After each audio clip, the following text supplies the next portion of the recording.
నిర్మాణ రంగ సంస్థలో శివబాలకృష్ణ సొమ్ము ప్లాట్ల కొనుగోలుకు చెల్లించిన 2.7 కోట్ల జప్తు. మరో ఇద్దరు బినామీలను గుర్తించిన హనీషా.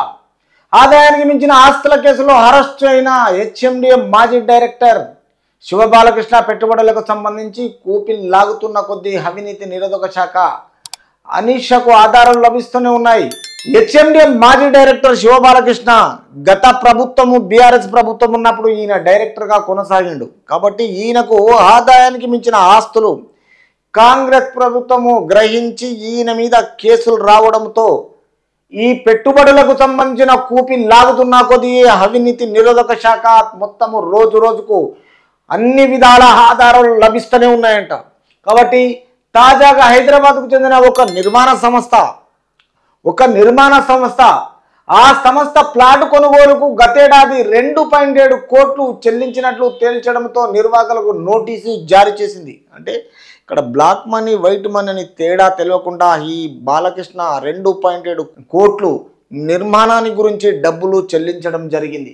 తర్వాత ఈ క్రమంలో శుక్రవారం ఆ సొమ్మును హనీషా జప్తు చేసింది. నేపథ్యంలో ఆస్తి కొనుగోలు విషయంలో ఇంకా ఎక్కడెక్కడ అడ్వాన్సులు ఇచ్చారనే విషయంపై లోతుగా ఆరా తీస్తుంది.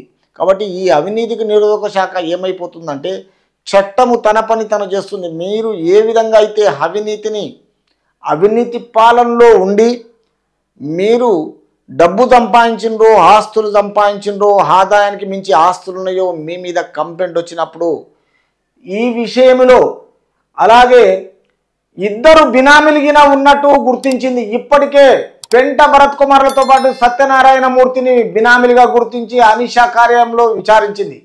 సోదాలో లభ్యమైన ఆస్తి పత్రాలు మొత్తం ఎక్కడెక్కడ ఈ శివబాలకృష్ణ వివరాలు వెల్లడించిన ఇతర ఆస్తులకు సంబంధించిన సమాచారము రెవెన్యూ సహా పలు శాఖలకు హనీషా లేఖలు రాసింది. కాబట్టి ఈ అక్రమ కట్టడాల గురించి ఈ ఆస్తుల గురించి మొత్తం శివబాలకృష్ణ మీద ప్రభుత్వం జప్తు చేసుకొని ఈ బినామీలుగా గుర్తించి హనీషా కార్యాలయంలో మొత్తం విచారించి సోదరులకు గవర్నమెంట్కు హ్యాండ్ ఓవర్ చేసుకోవాల్సిందిగా రాష్ట్ర ప్రజలు కోరడం